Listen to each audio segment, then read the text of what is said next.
not meant to merely display the impacts of the crisis on young people, as Secretary General Antonio Guterres has highlighted several times, even though it is an important starting point. Instead, we will hear from 3 young people across the region and their solutions to the crisis from a youth perspective. After all, despite these challenges, the pandemic has shown us that when we all stand united for a common cause, rapid and far-reaching change is possible. Now we have to apply the same logic to the recovery. We do not want to go back to normal, because normal was never working for the majority of young people. Rather than rebuilding a broken system, our recovery must be guided by a vision of a fairer, greener economy. The current system extracts, produces, consumes, and wastes more than ever. And this is much faster than Earth's resources and nature can regenerate. At the same time, we hear an increasing political and industry rhetoric about greening the economy and circular economy. However, the overconsumption and the resulting impact in harming people and the planet continue unaddressed. Our economic system seeks continuous growth, resulting in more extraction, environmental destruction, and inequality. Any treatment must start with reducing EU overconsumption by first assessing the amount of resources we can sustainably consume and establishing the limits through binding targets. How? This can only be achieved with the inclusion of young people by the establishment of permanent platforms for dialogue and engagement that will allow our voices to be heard and our actions to be supported at the local, national, and international level, so that we can influence decisions on the matters that affect us most. In this context, this year's regional session is an opportunity for young people to make their voices heard and for policymakers to engage in a dialogue with them to find the best solutions for our generation. We have the right to be engaged in decisions on our future and the skills and creativity potential to find solutions that actually work and turn this crisis into an opportunity. I'm happy to give the floor to Ms. Apolline Louvet, that works as a consultant at the United Nations Economic Commission for Europe in Geneva, with a focus on sustainable development and the UN's Sustainable Development Goals. Apolline will give us a review of the discussions held at the Regional Forum for Sustainable Development. Please, the floor is yours. Thank you. Thank you very much for the introduction. So the youth consultation, which was a pre-meeting, was organized in the frame of the Regional Forum on Sustainable Development for the UNEC region, which took place on the 6th and 7th of April in Geneva. The Regional Forum is a platform for peer learning, exchange of policy experiences and good practices in the implementation of the Sustainable Development Goals. So this year, the forum allowed member states and other relevant stakeholders, including NGOs, businesses, to discuss how we can recover better from the COVID-19 pandemic while advancing the full implementation of the 2030 Agenda for Sustainable Development in the UNECE region. So the youth pre-meeting was one of several pre-meetings, which also included one for parliamentarians, one for businesses, and another one for civil society. So the aim of these consultations is to provide an early opportunity for various stakeholders to share experiences, as well as introduce and discuss issues on the agenda at the regional forum, which allows to identify priorities and to distill a common vision. So the pre-meeting included discussions on the topic of building back better, as well as 4 breakout sessions around the SDGs under in-depth review at the 2022 HLPF. The main messages from the youth pre-meeting were formulated during the session and fed into the forum through 2 channels mostly. First, they were discussed in a special breakout session at the Civil Society Forum on the 5th of April. And second, they were reported back by a youth representative during the high-level policy segment of the first plenary. So the youth pre-meeting was a very important one. Young people play a fundamental role in achieving the SDGs, and their input is crucial to many sustainable development issues, including education, environment, and gender equality. We're therefore grateful that youth gathered at the regional forum and to see that the engagement in the region is strong. So now I will just maybe mention some of the key messages from the youth pre-meeting, which are related to the topics selected for today's panel discussions. So first, it was mentioned that young people are experts of their own lives and best placed to serve their peers. So youth needs the financial resources and opportunities to drive decision-making and lead action on sustainable development. The barriers to youth participation must also be removed. For this, consultation with youth is essential for policy development to ensure just and inclusive policies. Another message was that we must end deforestation, which often occurs for private interests at the expense of local communities and indigenous people. So during the forum, youth called on all states to ratify the ILO Convention 169. And finally, it was also mentioned that clear regulation and monitoring to stop illegal and unsustainable fishing, practices of consumption and production, and to address the issue of microplastics were demanded. So that were the main messages that were shared. Thank you for giving me the time to share some of the insights provided by youth during the regional forum. And I wish you all an interesting session today and look very much forward to the discussions. Thank you very much. Before I introduce the panels, I would like to hear from you. What are the most pressing issues on climate change and the environment, on youth rights and economic governance? Please write on the Mentimeter that will be shared in the chat to get a bit of an insight of how you see these three topics and to as well have this broader.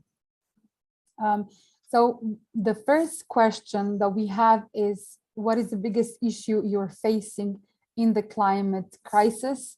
And you can enter what you think, and you have three options to do that, to as well have a bit of an input, and that you also are able to share your views on these topics as participants and as viewers of this regional session. And I ask you to write this. I will leave the Mentimeter on, and this could, you can use it throughout the session, but I would suggest that we go directly into the three important topics and 6 great speakers that we have today with us. And the first topic that we will address is the economic crisis. With our current lifestyle, we consume much faster than the Earth's resources and nature can regenerate. The IPCC report 2022 warned that the world is set to reach the 1.5 centigrade level within the next 2 decades, and said that only the most drastic cuts in carbon emissions from now would help prevent an environmental disaster. How can we ensure that the recovery is not building back our old unsustainable model while addressing overconsumption and being inclusive to young people in co-creating these solutions? On this topic, we will now hear from Clara Boto, who is a liaison officer on environmental governance from Youth and Environment Europe. Clara, you have 8 minutes maximum for your intervention. Please, the floor is yours. Thanks, and hi everyone. It's great to be with you here today. I think, it's impossible to talk about this economic transition if we don't include a change of patterns, right? I think that many people, they associate economic transition, that's something that only governments and businesses have the power, and it's very far away from them. But then, speaking from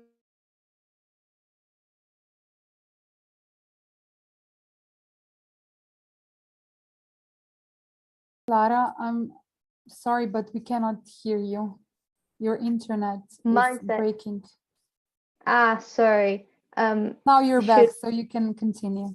Okay, sorry about that. If it's too bad, then I might change my camera, close my camera, and you still have my voice. But as I was saying, it's impossible for us to have this economic transition if we don't have a change in mindset of young people as well. Because even if we have governments or the EU trying to set different targets, but we don't have the population actually changing their views, then we won't achieve our goals.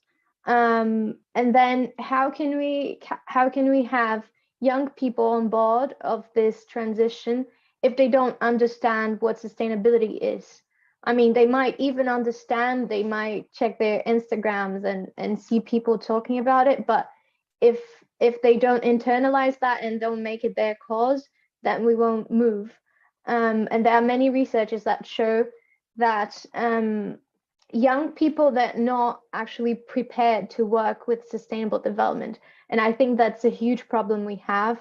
And it doesn't matter if we have funds that are directly directed to a transition, if those funds aren't used for capacity building or for education, so that people actually change their behaviors and are prepared to work with that. So I'd say, keeping it short for this first question, because I know we have others, right? I would say that it's impossible to build back better if that doesn't mean building back differently and without eco-literacy or sustainable literacy. If us young people don't understand what is our task and what is our goal in all of that. Thank you, Clara.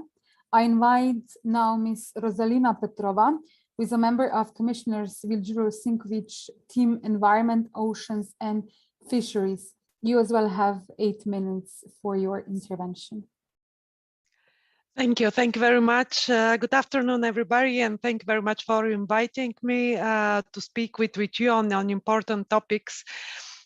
Actually, many of the themes that I heard being mentioned today are exactly in our portfolio, which is great. But at the same time, we see the level of the responsibility that we also have to build better, to get it right at the European level as well. This mandate of this commission started with the European Green Deal as our new growth strategy, and it's totally different from, let's say, the environment and the climate policy of the past, because it's actually a program for all the economy, for how all the sectors of the economy should change, from agriculture to production, and also to products, to consumption, from our energy system, our transport system. So this is actually a new agenda for transformation of all the economic sectors. And well, we started this agenda in 2019, before COVID was there. And what was really remarkable is that the crisis, COVID, did not stop the momentum, but actually it actually gave it a big boost.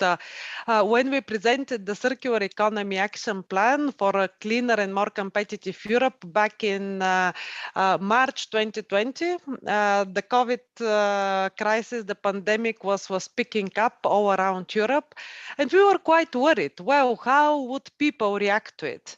But actually, by giving the message that our new agenda is not only to focus on end-of-pipe solution on waste, but really to make sustainable products the norm, to make them more recyclable, more repairable, more durable, so that last longer. This was extremely well perceived, because we saw that people in crisis need certainty. They need the certainty that the products that they have can be used for longer, can be repairable, that we will not depend on energy and materials from elsewhere. You know, the global value and supply chains were severely disrupted.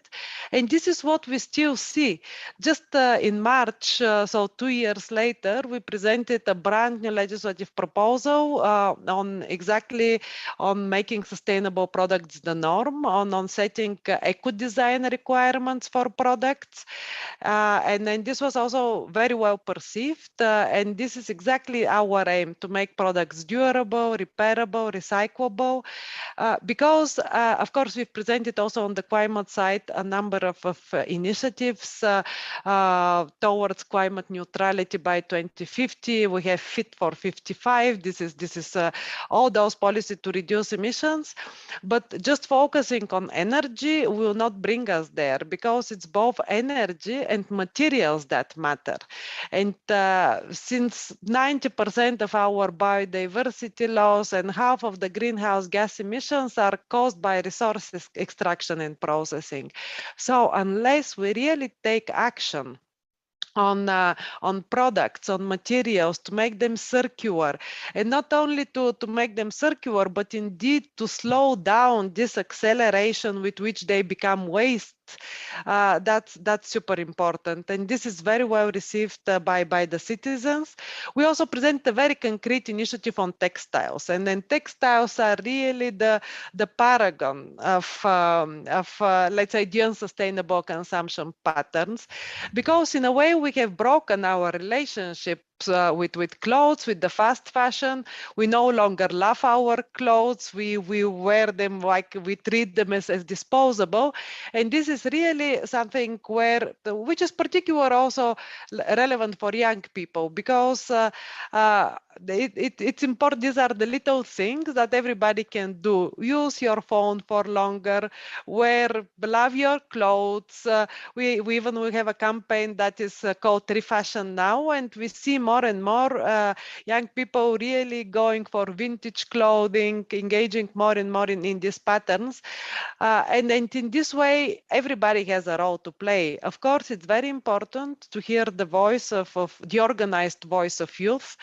And then here, of course, we have all the consultation we have this year, exactly because of this reason, because in the EU, we believe in that. We have the European Year of Youth, where there are a number of initiatives in the environmental field, from cleanup to really looking at how education can change matters, because it's what indeed was just previously said, is really education matters, because this literacy for sustainability has to be built in the curricula, in the school programs, in the university programs, because let's face it, young people now, they will become grown-ups very, very quickly, and unless they are prepared to take the decisions and to implement this sustainability, then we will not get there.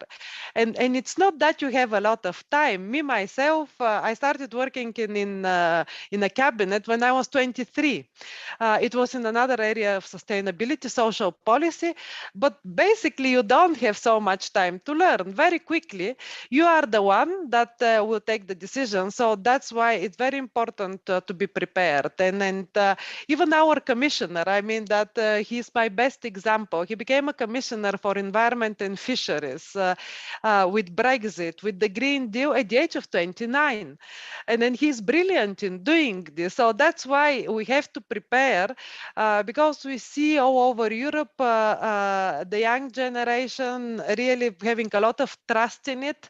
And it's important to integrate sustainability in the main courses. For instance, if you learn chemistry, you should learn organic chemistry. If you learn engineering, one of the things is not only how to make the product more sustainable, how to make materials that are possible to circulate in the economy with less toxic substances that can really be built. And this is something which is really super important, this education and skills element.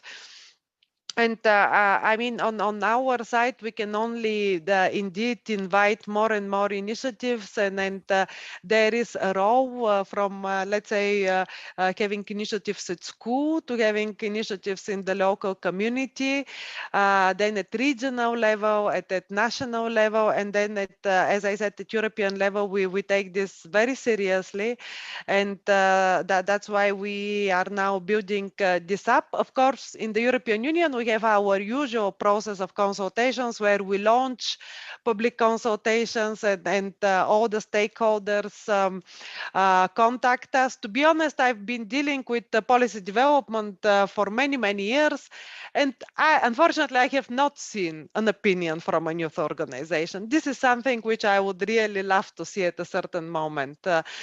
To have this input, because young people should not always take to the streets to make their point. Of course, it's appreciated, the effort and the enthusiasm, and also this deep feeling of anxiety that is there that provoked all those marches and demonstration of the young people. But okay, this should not be the only channel, because I mean, if we get there, then means that things have really gone far too far.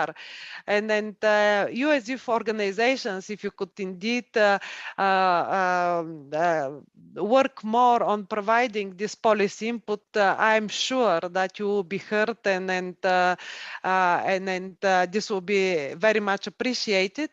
Because I mean, since I started also myself very, very young, and I had to establish some defense mechanisms. And one quote from Oscar Wilde always helped me, that basically experience is what people call their mistakes. And we know that in order to change the society, we cannot change it with the same mindset that created the problems that we have. So that's why it's really very important to be active, to get your voice heard, and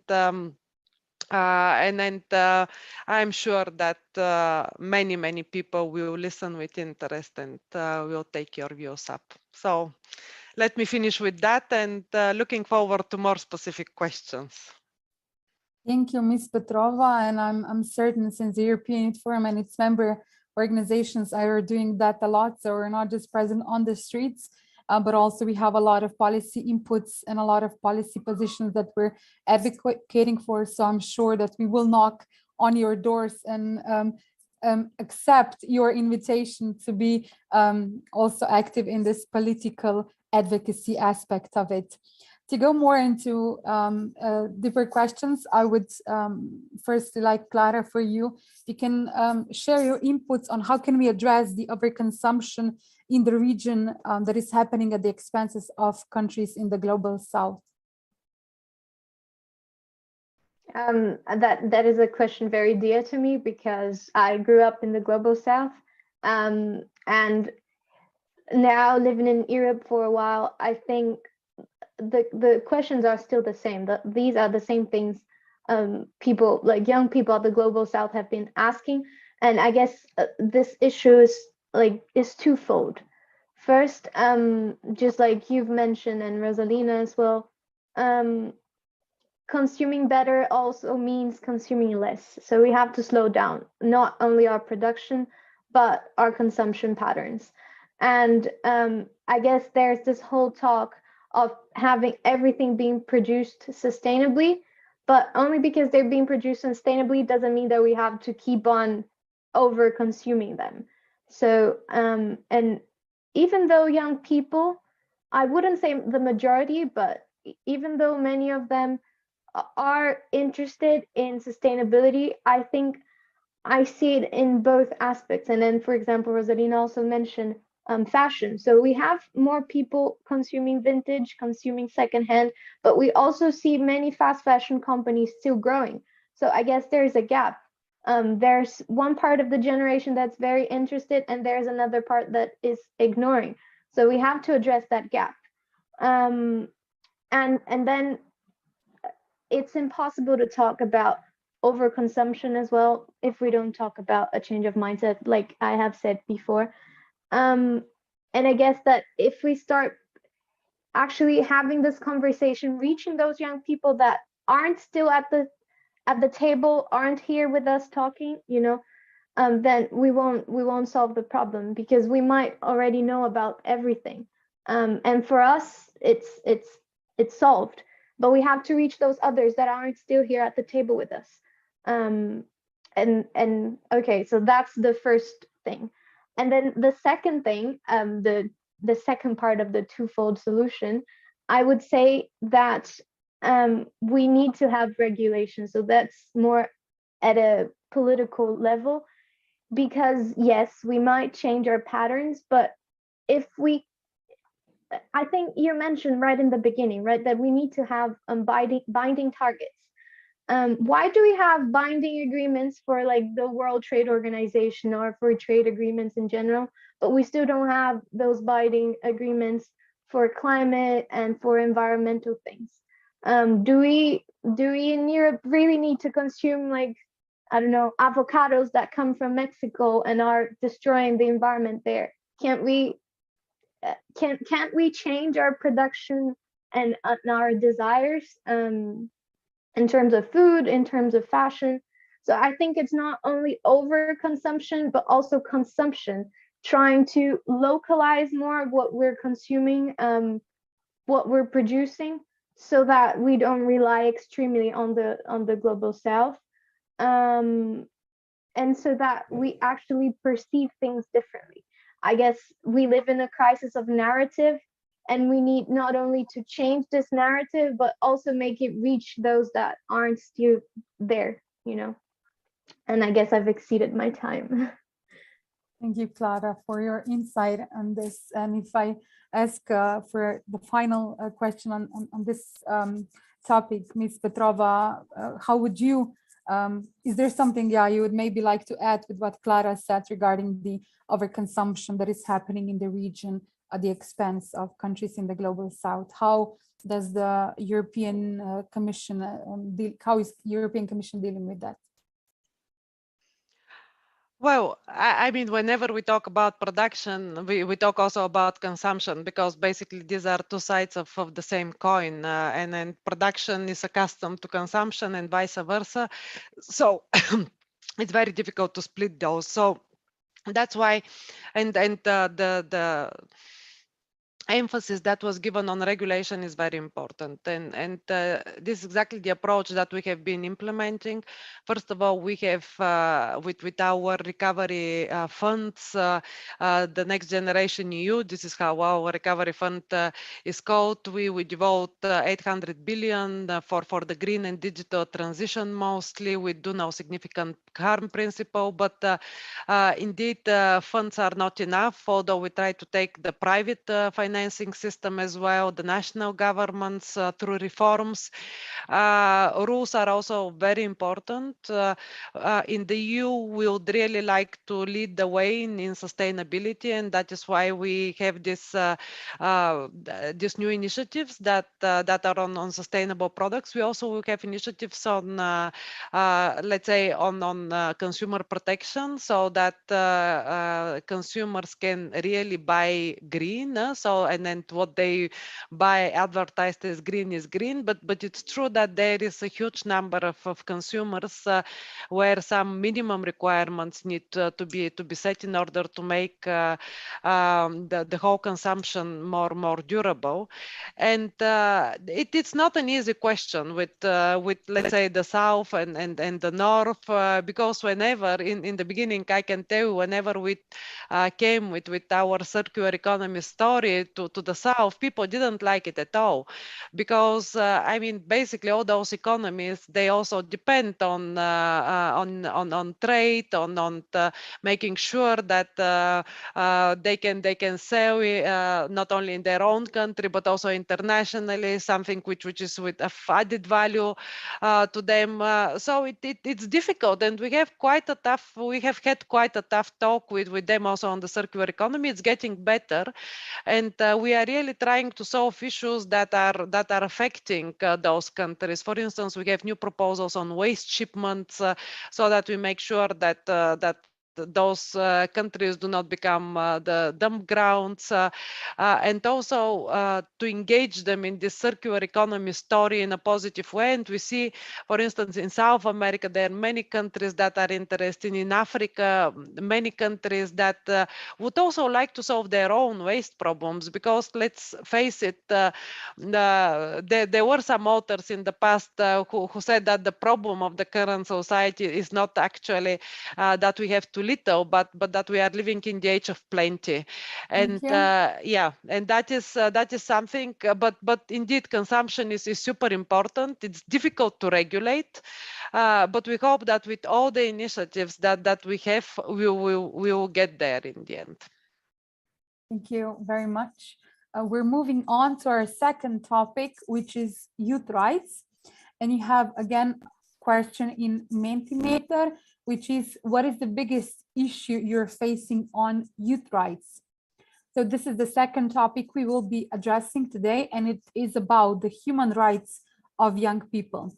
As young people, we are moving between two stages of life. So we're going from childhood into adulthood, and they can be particularly vulnerable to discrimination due to our age, as well as other factors. Unpaid internships, lack of access to quality education, housing issues, and unemployment are still a daily reality for young people. It is time that we ensure that young people's rights are fully recognized and protected so that we can live a quality life, independent life, and secure life. On this topic, we will now hear from our youth speaker, Andreea, from National Youth Council of Romania. Andreea, you have as well 8 minutes to address the questions and to share your views on the topics of youth rights. Thanks a lot, Anya, for the introduction. Dear respective guests, I also thank the previous speaker for highlighting the importance of sustainability, because it's also within my belief that we should have a truly integrated response for all the crises that happen in the world, and youth should not be left out of the question in all areas. Now with that, I would also like to thank Anya for highlighting the main issues that young people face, specifically in this crisis context. And for the moment, also to present a little bit what the National Youth Council of Romania saw that unfolded during the crisis in Europe. So young Europeans are facing multiple crises. Actually, at the moment, it's the COVID pandemic, the war just across our borders, and climate change that are affecting the overall activities in youth lives. The pandemic greatly affected the mental health of young people and quality employment perspectives, just as Anya said. And in a study conducted by the European Youth Forum in 2020, it shows that marginalized young people are twice as likely to have stopped working during the pandemic, while a trend at European level was that companies were also firing young people for their lack of experience in the workplace and many other factors of discrimination. And at the same time, the European Students' Union made a comparative analysis of the mental health among higher education students, finding out that even in such a dire context, mental health is often overlooked. So, for example, in most European countries, a limited number of mental health care services are included in the national healthcare or insurance system, or that mental health care services are included in the national healthcare system, but waiting lists are too long. So this is what happens in most European countries. We still need to work a little more on the mental health. And conversely, the war in Ukraine aggravated the already existing problems that youth face, especially in the neighboring countries of Ukraine. Young people are reporting to have increased anxiety, troubles with sleep, and a general feeling of helplessness around the problem. It's also important to know that not all young people get equal treatment when they are seeking refugee. Stateless or young Roma people without documents, racialized young people, mostly international students, have been held back at borders. Young people with disabilities often lack the means to get to safety. And lastly, young Russian and Belarusian who can't simply stand by the war now fear political prosecution or extreme poverty following sanctions. This is just to highlight that discrimination is transversal to crisis. And in order to make life better for young people, we must tackle the issue at the roots. Now, in crisis times, young people are often overlooked, as we all know. But our generation is at the forefront of the response. And young people and younger youth organizations are central in the pandemic and humanitarian responses, being on the ground since day one. Since 2020, youth organizations were faced with a great challenge, that is repurposing their activities to a new online format, along with every other activity, while also getting involved in helping the people greatly affected by the pandemic. And at the same time, in the context of a recent conflict, youth organizations in Romania and also neighboring countries have been repurposing their activities and limited resources to humanitarian aid. Thus, they were present at the borders, providing support and volunteering day and night for the people fleeing the war. Now, just a few examples. Youth organizations such as the National Organization of Romanian Scouts have been involved in the coordination of resources at national level, and hundreds of young people have been volunteering at the borders since the beginning of the crisis, offering countless hours of volunteer service in guiding, transportation, resource management, and housing. Helping to organize border response and resource centers all over the country. Youth centers have been repurposed in order to better serve humanitarian needs. And students have been active too. The National Alliance of Student Organizations in Romania has been actively advocating for the inclusion of Ukrainian students into the Romanian universities. Several youth organizations are coordinating the efforts at local or regional levels with the authorities and private sector. And for example, youth organizations from Maramureș, Suceava have been actively involved in border response. Youth Federation of Iași created a pool of over 500 translators in order to help the efforts of the state. And youth centers became transit centers for refugees, such is the case in Timișoara. And these are just some examples of the true solidarity, but there are many more from all neighboring countries regarding the crisis in Ukraine. And similarly, during the pandemic, youth organizations have been actively involved in the health response and policy making. Now, an example that we also worked on at the Romanian Youth Council is quality employment for youth after COVID, which was a project conceived in May 2020 when the pandemic outburst. We knew that young people will be among the most affected categories, and we wanted to understand how their needs will change with the pandemic and the new context. The project lasted 7 months and have multiple phases. We selected 25 young people from Romania and the Republic of Moldova. We offered them professional trainings with speakers on different aspects, being them legislative, counseling, the future of work, digital skills, and communication. Then they disseminated the training in their local communities. They were local ambassadors, seeing the needs of their peers in the communities and bringing them back to be highlighted during a roundtable with decision makers. Then at the end of the projects, we also ensured to create a guide so that they can go further in their communities and make sure that they are prepared. And the whole project was conceived in collaboration with the National Youth Council of Moldova, and it actually offered us information because we learned from the project that youth workers and youth organizations can play a central role in the integration of young people in the workforce, which is very relevant for our discussion today, because young people need to be consulted and included at all levels of decision-making processes that concerns them. And also, in this regard, we initiated together with 27 other youth organizations from our country, Romanian Youth Resolution 2020 and 2027, which includes the priorities of young people for decision makers, including measures related to employability, mental health, and infrastructure for young people, which come in the support of the well-being and development of young people.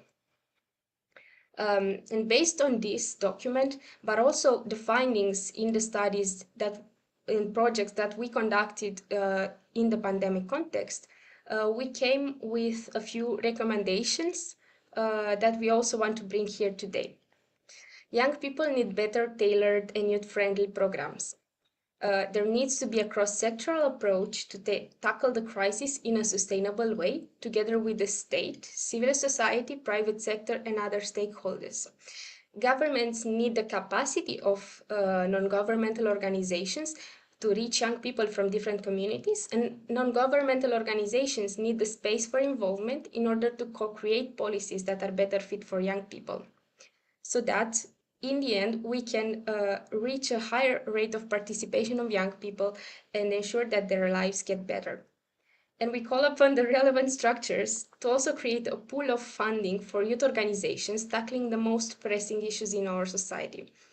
Youth NGOs need financial sustainability in order to be able to help at their full capacity, as their resources are limited, be them human or material, but their expertise is actually central to the response. And this was also highlighted in all the projects we've done so far.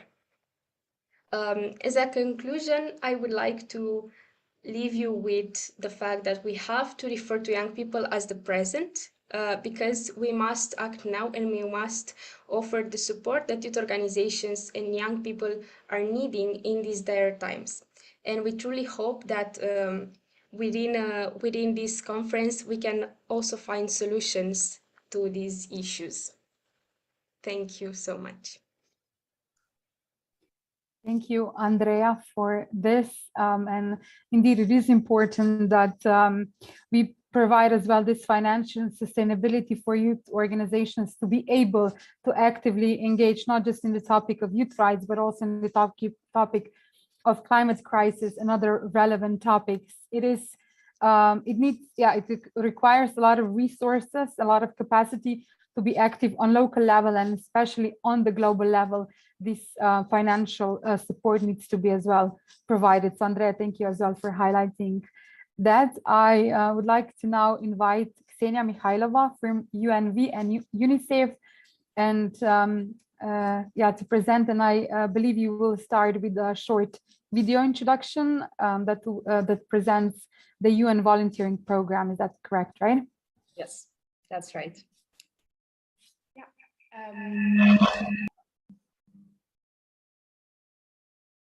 Okay, I guess the video will be just launched by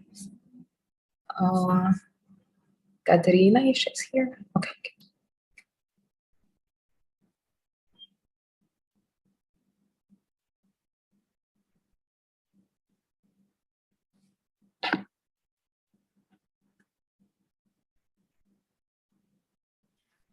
Asya, sorry, before sharing the screen, can you also click on share the sound on the left side?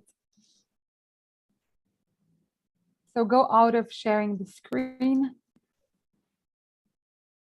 So stop sharing.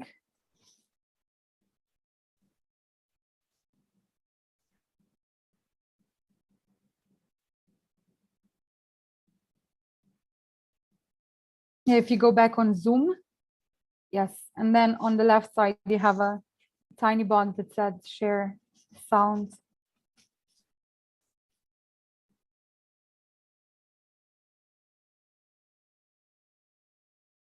And then you share again.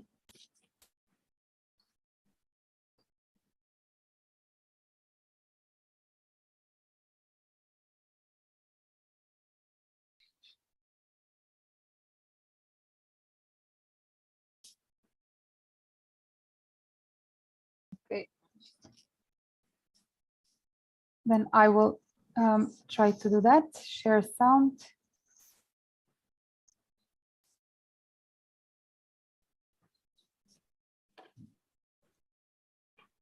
Fully contribute to society. It's a powerful way to give new opportunities to people. Es una forma de defender la dignidad de las personas. It's a way to share your knowledge. It's the chance to truly help those in need. The United Nations Volunteers Programme works with UN partners to integrate qualified and motivated UN volunteers into development and peace efforts. UNV also promotes the value and global recognition of volunteerism worldwide. There's a very close symbiotic relationship with the UN volunteers. On the one hand, we're able to offer opportunity to understand the UN better, and they're able to identify people who have potential and capacity. There is a very big plus in the work that UN volunteers do in establishing these bridges between civil society and decision makers, journalists and academia and the citizens. They know the field, they know how to interact with the community, they know how to talk to the government. So we really appreciate and really value the contribution and their work. Forging strong partnerships with a wide range of UN partners, civil society organizations, and national and local governments, UNV works to help people and communities to uphold human rights, support environmental action, humanitarian efforts, crisis prevention, and much more.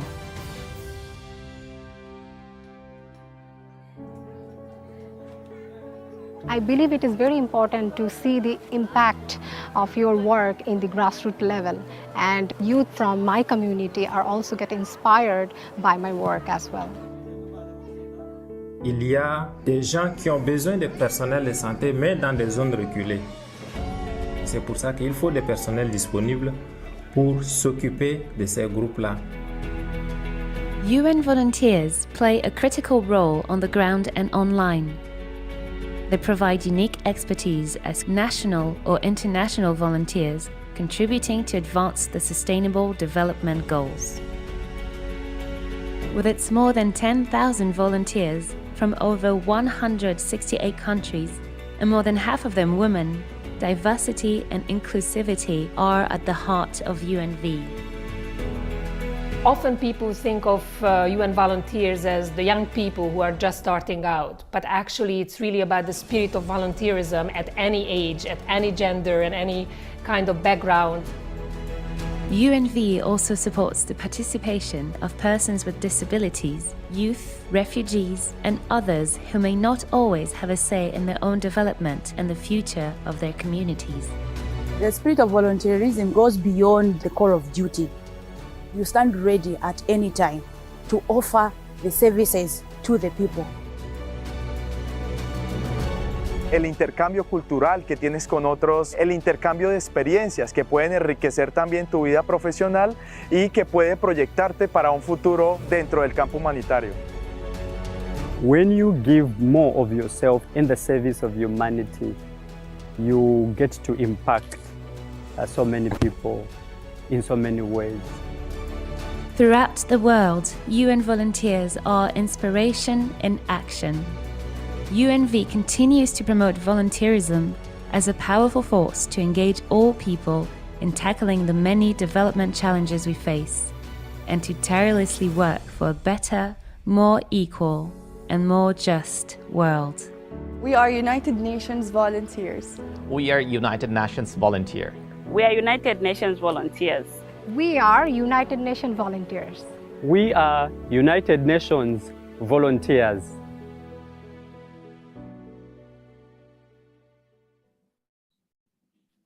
Okay, great video that shows that, yeah, there's a lot of inspiration in actions and in doing things. I invite you now, Ms. Ksenia, to present as well what you're doing and your views on youth rights. Thank you so much. Yeah, indeed, it was a fantastic video. So that's very good to start my presentation with the video. And just to repeat one more time that yes, I am a youth international volunteer serving in Serbia for UNICEF. But actually, I'm from Russia. And yeah, welcome everyone here, and thanks for having me. It's really great opportunity to share also what we're doing here. And I would like to start with just supporting the previous speaker on the fact that young people are always not represented enough, and that is true. And the thing is that young people have always been facing challenges because this period of life is very challenging, complicated itself. And when young people go through some damaging events, they get affected even more. And unfortunately, now we're in the situation when we're stuck in some issues that affect young people, such as the pandemics and humanitarian crisis and many other things. So all these things, they contribute to young people having issues with chances to get education, with the access to medical help, and many other things that are very, very alarming at the moment. And since I'm here with Serbia for UNICEF in Serbia, working with young people, I can say that in Serbia and generally in this region, the main problems that young people face are the lack of relevant skills, their disability, their not ability to transfer successfully from school to getting the first job. We also have a lot of problems with mental health, which is firstly connected to the stigma that exists in society, the stigma against searching for help. And we also have a lot of issues with youth participation still, since young people are hardly ever presented in the society and are hardly ever taken into consideration when it comes to creation of any policies that actually affect young people a lot. And we have to always be aware that if we don't address all these issues, we can face consequences in the future that might include just growing economic difficulties and instability, poor working force, and a lot of health issues in the population, substance abuse, and many other consequences just if we just don't take care of young people at the moment. And in Serbia, according to the for the Protection of Equality, the most vulnerable groups that face a lot of discrimination are usually Roma population. Actually, it was previously already mentioned. It's the same thing in Serbia, and also young people who live in rural and remote areas, because usually these two groups, they lack access to education, they lack access to health care, they lack also access to actually many other social protection services that are very common in like big cities, more like populated locations.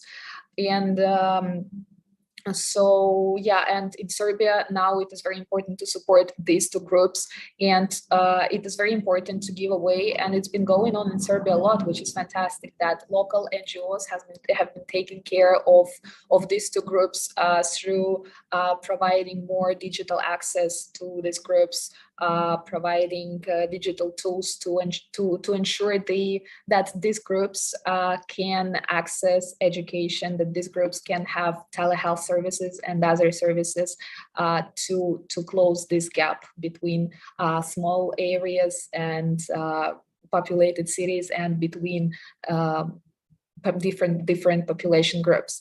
I would also mention that in Serbia now we pay the particular attention to mental health, because this is something that's getting very, very important, and also in terms of the pandemics, because months of school closure, young people don't have access to what they used to do. They don't do sports anymore. They don't meet with people anymore. And that affects a lot. And the feeling of uncertainty about your future, all these feelings, they just contribute to young people having problems with mental health. And this is something to which we're mostly now devoted in UNICEF. And our primary goal to ensure that we have always services that are there to support young people. And during the pandemics, it was extremely great example of how many local and national NGOs, including a very, very popular NGO in Serbia, which is called Srce, it means heart, which works on suicide prevention, and also National Children Hotline. These NGOs were involved into creation of services that are available 24/7 for young people to provide any kind of psychological support. I would also just mention that since we all understand that it is very important to involve young people to all the decisions that are made for them, because if we want young people to be on our side, we have to do something that they support. And that is very important to make sure that young people are seen in the decision-making processes. And it is also UNICEF's goal here to make sure that we have consultations with young people, and then we have young people on our side each time when we do something for them. And the great example, yeah, I have to finish. Just one example, because it's since there was the video, it's just I have to be very short. I'll just give a very short example of how young people were recently involved in consultations with the government regarding the revision of the national strategy on youth, and also on the creation of two very crucial law on volunteering and law on internship practices. So yeah, I will have to finish here, but I hope that the message that we sent is clear and that we need more young people in the decision-making processes. Yeah, thank you for everything and for all the messages, and as well for highlighting the need to work on providing the rights to young people from rural and remote areas. I think that this is often a target group that is overseen and has to be worked on more to provide these rights. We're moving on to our final topic, which is the economic governance. And again, you have the same question for Mentimeter. So I ask you to as well input your thoughts on this, on the topic of the economic governance and the failures of our economic system that is currently, let's say, in position. They have been exposed by the pandemic. Already before the outbreak in 2020, the rate of young people aged between 15 and 29 years were at risk of poverty or social exclusion in the EU, and that was 25.4. Our economic system is not working for the majority of young people as it amplifies the inequalities. As major fiscal stimuli have been introduced and the Commission opened a review of its economic governance, member states must avoid repeating past mistakes and prioritize long-term human well-being, climate, and biodiversity by investing in ecological stability. On this topic, we will now hear from Thomas Desdruy, campaigning officer on fiscal policy. Thomas, you're my dear colleague, so I'm sorry for not pronouncing your name as they should, but the floor is yours, and you as well have around 8 minutes for this topic. Thanks, Anya, and it was perfect. Hello, everybody, and many thanks for inviting me and for allowing the space to talk about economic governance. Because as Anya said, when we went down into what seems like an infinite cycle now of lockdowns, curfews, and general disruption of social life, well, we watched our economic model go into full collapse mode. And European societies, I think, saw two things very clearly. First, when we stopped producing, shipping, selling, buying, delivering astronomical amounts of useless stuff, our current economic model collapses. No more work, no more wages, no more GDP growth, but mortgages are still due, rents are still due, and the wheel stops, but only for some things, and the whole system ends up jammed. And if the state and institutions don't save it, then the system crashes. And second thing we saw is that when we stopped producing, shipping, selling, buying, delivering astronomical amounts of useless stuff, well, greenhouse gas emissions plummet. Air quality improves, water quality improves, even animals get the first normal spring ever in centuries. So the correlation between these two things was very clear, and the causality as well. We were running on a treadmill, the treadmill slowed down and we fell. But we were also seeing that when you slow the treadmill down, that's what you need to do to save, well, the only biosphere that we can live in, which is planet Earth. And I think European policymakers saw that too. They promised, as Anya reminded us, that there will be no back to normal because normal was the problem in the first place. And we believe them. We hope that the economic system post-COVID would be different. We hope that the proper amount of energy and of money would be spent on what really matters, which is to say the well-being of all of us on a planet that can sustain all of us. But how can I say this? It's not really what we're getting. Capitalism is in crisis, and we get a recovery fund, a big one with European debt, new governing processes. There's even some money there that's earmarked for green investments. That's great. But in the end, capitalism is in crisis. The states, the institutions borrow a bunch of money to save the day. Government debt rises. So do stock prices. The treadmill is back up and running. And all things considered, this is back to normal. Post-COVID recovery, I'm sad to say, is turning into another missed opportunity to actually build something better, something that works for young people, something that works for the generations to come. Now, how come? Why do we have another missed opportunity? And I think this happens within a very complex, rigid framework of economic governance, one that was built a long time ago when all that mattered was stability and growth. Actually, it was an interesting time. People had whole cameras that you could throw away with all the electronics and stuff. Oh, anyways. So just to recapitulate, we did go back to normal. We just built up some government debt to fund a recovery plan to save our current economic model that's based on overconsumption, while we know that it's destroying the climate, our air, our water, our soil. And we're doing this within and because of an economic governance framework that is called the Stability and Growth Pact. So if you can bear with me for a second here, the Stability and Growth Pact is actually crucial to understanding what's wrong with our current model. It's a set of rules in the European Union that constrain what member states are allowed to do with their money. It says things like a country cannot have more than 3% of its GDP in deficit, or the threshold for debt to GDP ratios is 60%. It also says that countries should reduce their stock of debt at a certain speed. It's called debt reduction pathways, and then it will be monitored to see if the country is following the plan. We call it a big surveillance machine that focuses almost exclusively on macroeconomic indicators, so like GDP growth, budget deficits, debt levels, account balances, etc. But it's quite blind to issues that are not linked to debt.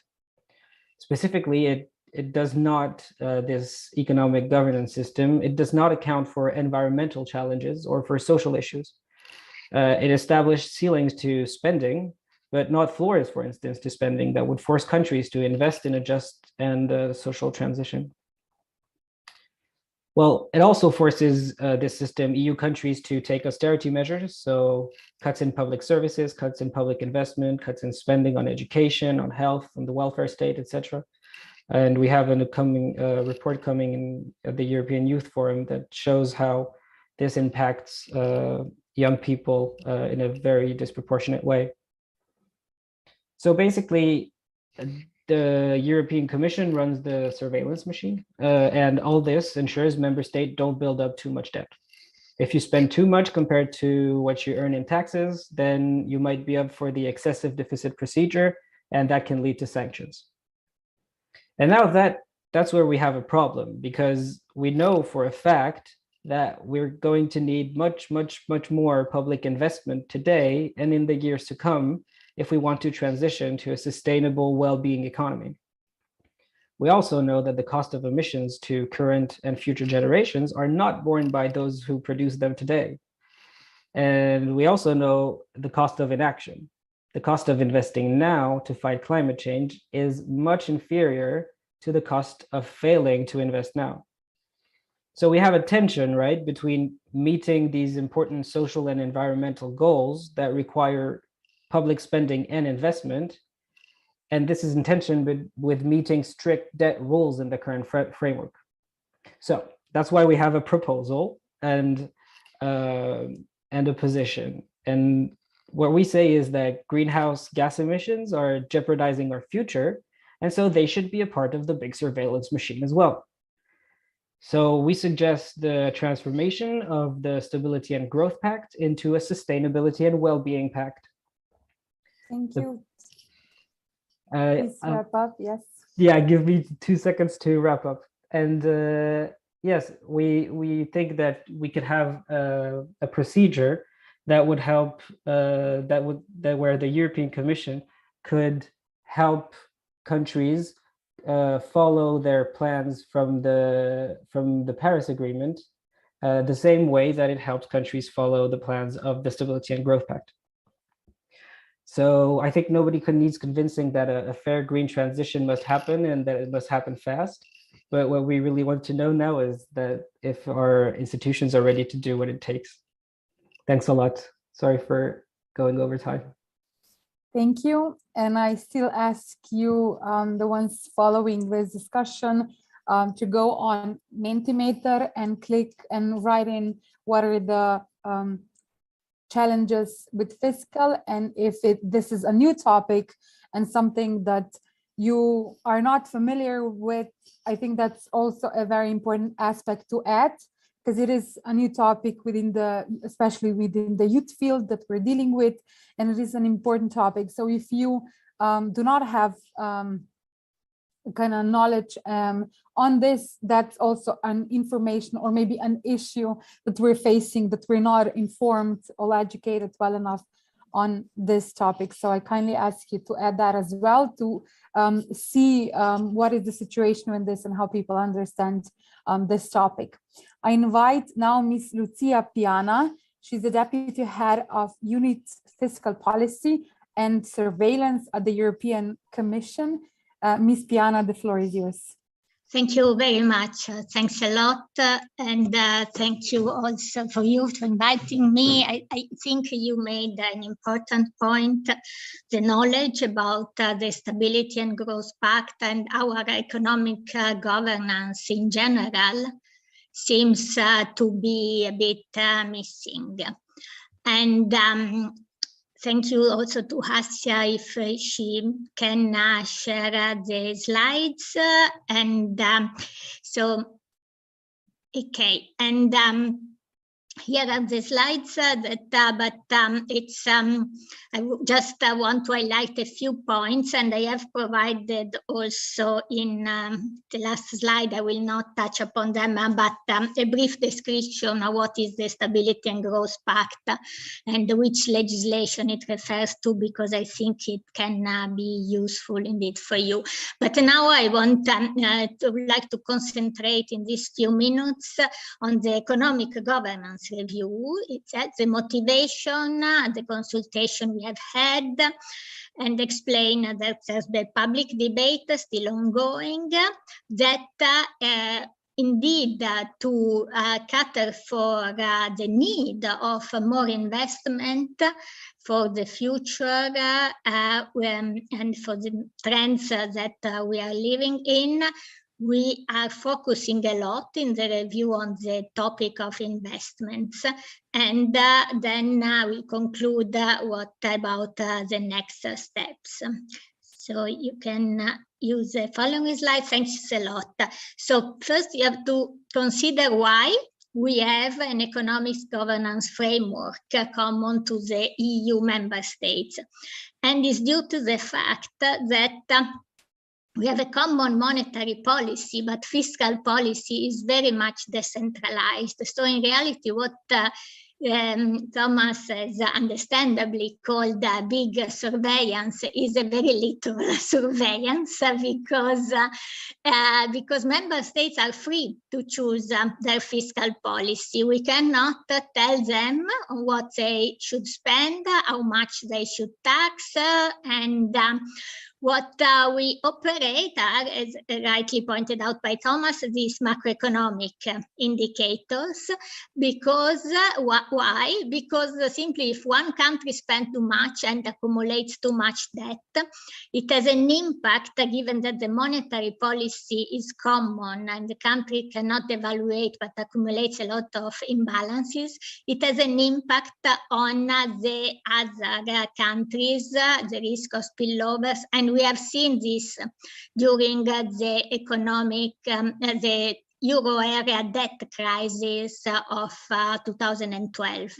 That's the high debt accumulated by some countries, the imbalances accumulated by others in terms of the balance of payments have created many problems to all the Euro area and called for, because some instruments were still missing, interventions in this respect. So the next slide, please. And so now it's time, at the time of the crisis, the fiscal governance and the economic governance in general of the EU was revised substantially. And now it's time to take stock of those revisions, and the Commission launched the review of the economic governance already in February 2020. And then, unfortunately, as you all know, the more urgent, emergency created by the pandemic, the priorities, rightly so, became others. So we have worked more on the recovery from the crisis created by the pandemic. And the debate was relaunched in October 2021, so last year. And in the meanwhile, some challenges have become more urgent. So we are focusing even more on the climate change and digital transition, and but also taking into account that now we have higher debt levels. So the next slide, please. Thanks a lot. There's been a debate, so it's not a closed door discussion. It's been a public debate, so I hope that you said you have a proposal, that you have contributed to this online survey that closed at the end of last year. And here you can just see that in EU citizens, 21% of the replies we received were from EU citizens and 9% from NGOs. So besides then trade unions and academia was the largest share, but there is an interest by citizens themselves and NGOs to contribute to this debate. And again, like you did, many of these replies concern the need for more investment for sustainability, green investment. Thank you. And so these are the challenges that we are trying that we are facing, and we are trying to address also with the review. And also, beside the climate and digital, that we call the twin transition, we also have the socioeconomic resilience. Because to be frank, we are facing a bit of trade-offs between climate challenges and social challenges. So this is another point to take into account. And all requires more investment, but also some reforms. But as I said, that level are particularly high in some countries.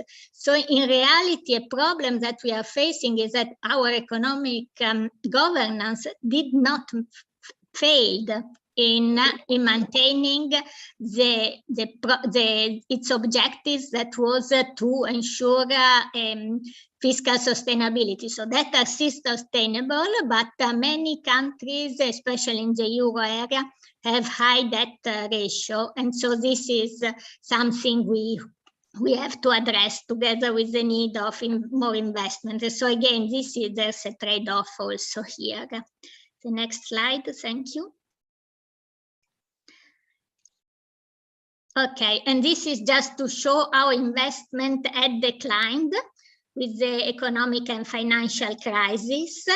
And they were picking up a bit before 2019, and then 2019 is our reference, because what happened after with COVID, it's not a real trend. But so we acknowledge that there's a problem in declining public investment. And it's different across member states. Some member states receive a lot of money from the EU to invest, so they are facilitated by this, but still the trend was very negative. Next slide, thank you. And yeah, that's thank you. So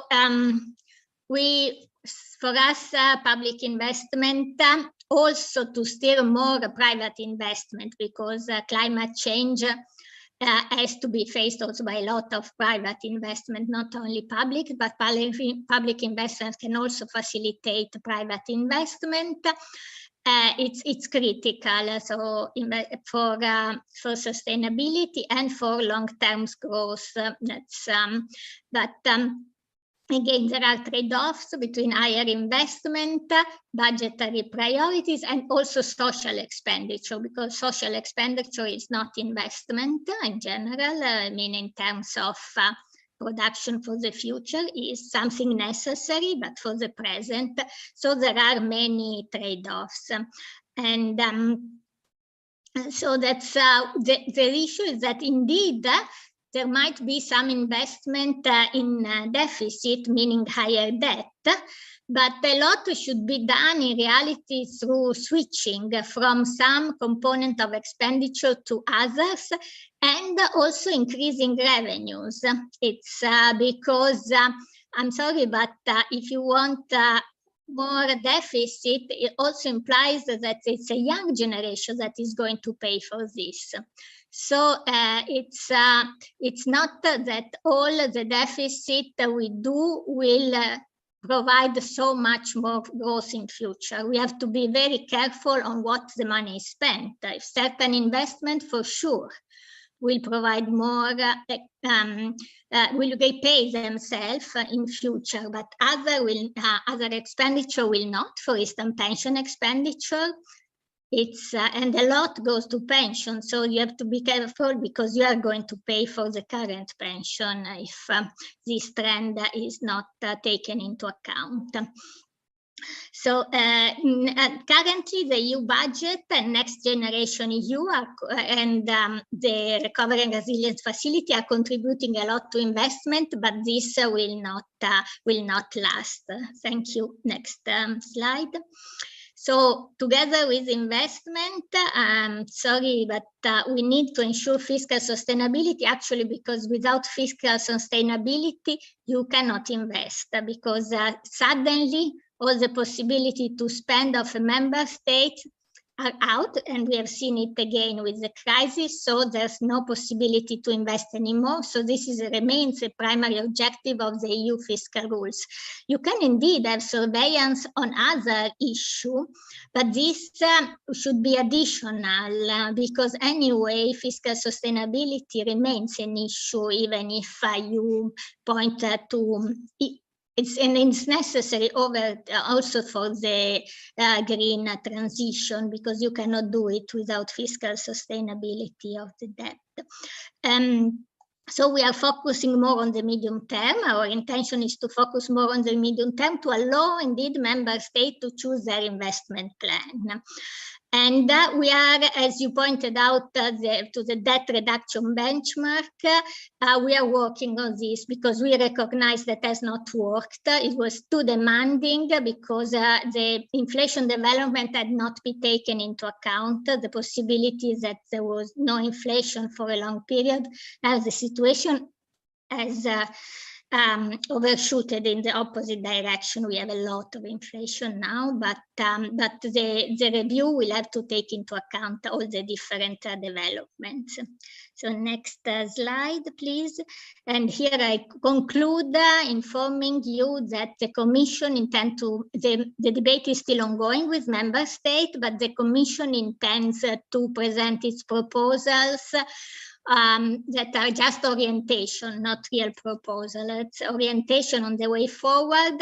So because this has, again, to have to be agreed with member state and the parliament, European Parliament, but also the national parliament will be involved. So we have, our hope is to present something in June, July this year, but now also with the situation in Ukraine, we are not sure anymore, but we still target this date for our proposals. Thank you. Thank you very much for this.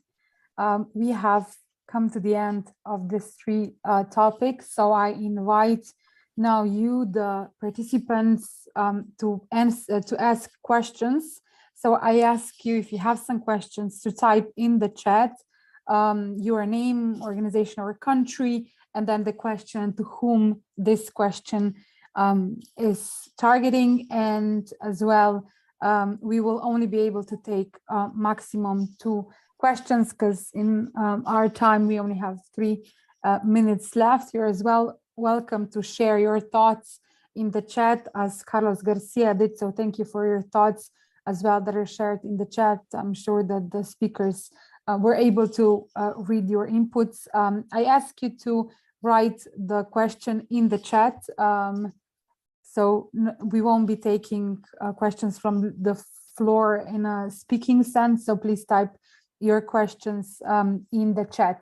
We have received some interesting inputs in our Mentimeter on the three topics.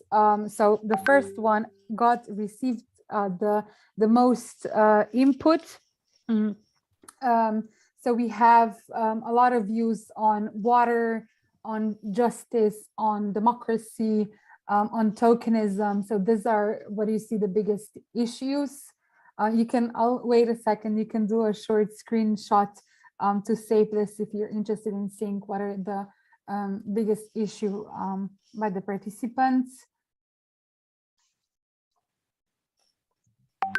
I assumed you had the chance to do that. And then on youth rights, the biggest issues were political representation, recognition, absence of enforcement, and no access to decisions, discrimination, materialization. So these are the presented issues.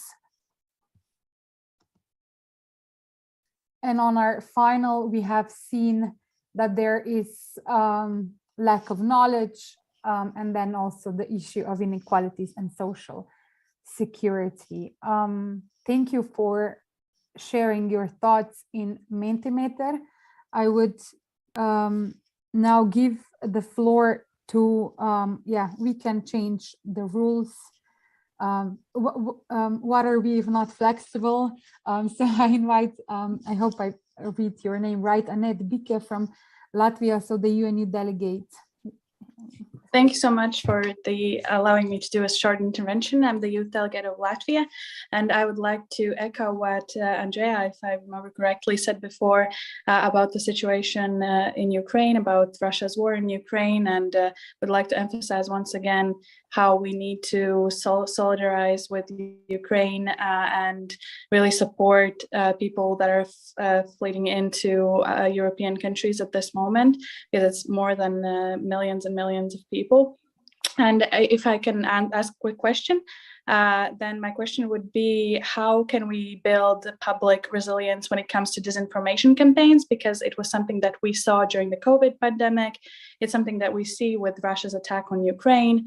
So what are some of the ways that some of the panelists that we had today see that we can build public resilience, especially amongst youth, so that we are protected when it comes to disinformation campaigns with malicious intents? Thank you.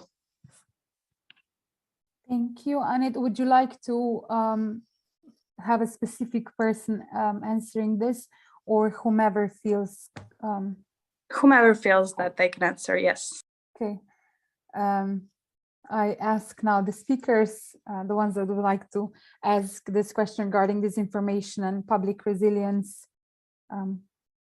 If someone is ready to answer the question, I ask you either to, Andrea, please go ahead. And short answer, please. Sure. Thank you for the question and the intervention. Actually, the answer from my side is quite short. So, of course, a first solution would be to have the critical thinking developed more into the public schools. However, we also could see the second solution as being the complementarity of the non-formal education and the competencies that young people get from the non-formal education made within the youth organizations. So here, for example, some practical solutions, long-term, I would say, is the investment into the youth organization, youth spaces, for example, youth centers where this kind of education can happen.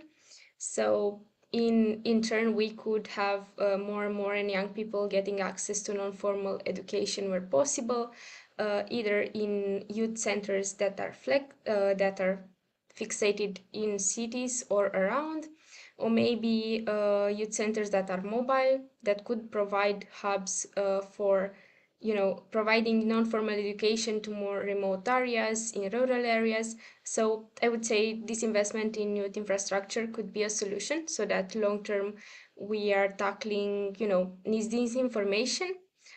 Short-term, I don't know. I think we are doing a lot on combating disinformation, but I really think that the way to go is to think long-term and educate the young people into critical thinking, so that in the end we have people that are capable of discerning information on their own. So I see this as a complementarity between the formal and non-formal education systems, and investment made into youth infrastructure to complement that, truly. Thanks for the question. Thank you. Any other responses, or we will move to another question? We received a question from Innocent, and the question is, what can we do to address anxiety, especially among the youth, on these key topics we're discussing? One speaker said young people shouldn't necessarily go to street to strike. How better can they deal with their anxiety? So the topics that we discussed today are causing a lot of anxiety among young people. How can we tackle this? And short 30-second answer for the ones that feel called on by this question. Please, Clara. Thanks for the question, Innocent. I don't think there's a one-size-fits-all answer to that, but the first thing that came to my mind was bringing young people together. I think that when you unite yourselves with others that share the same anxiety, that in a way helps you to see that you're not alone, but not that you share the same anxiety, but that you're also doing things together to help tackle climate change and social environmental issues in general. So I guess like this sense of communion and of doing things together can really help. Keeping it short, the 30 seconds. Thank you, Clara. Okay, if there is no wish to answer the questions, I thank you for taking the time and for participating in this activity, in this session. And since we are in the Zoom times, we would normally say, let's have a group photo, but now I ask you to open your cameras for a screenshot, so we will remember this session as well on our other months. So if you're here and you're ready to open your cameras so that you're seen, I do kindly invite you to open your cameras so we can do a screenshot. And we would normally say cheese. I think that for screenshots this applies as well. So cheese, here it is. We have a screenshot again because there are more cameras open now. Thank you. We have gone a few minutes after our scheduled time. So there's another idea that came in the chat regarding the climate anxiety. You can copy that and have further look. But again, the European Youth Forum is thanking you for taking the time to be part of this discussion and looking forward to having future discussions on this, and as well working together to implement actions in improving this.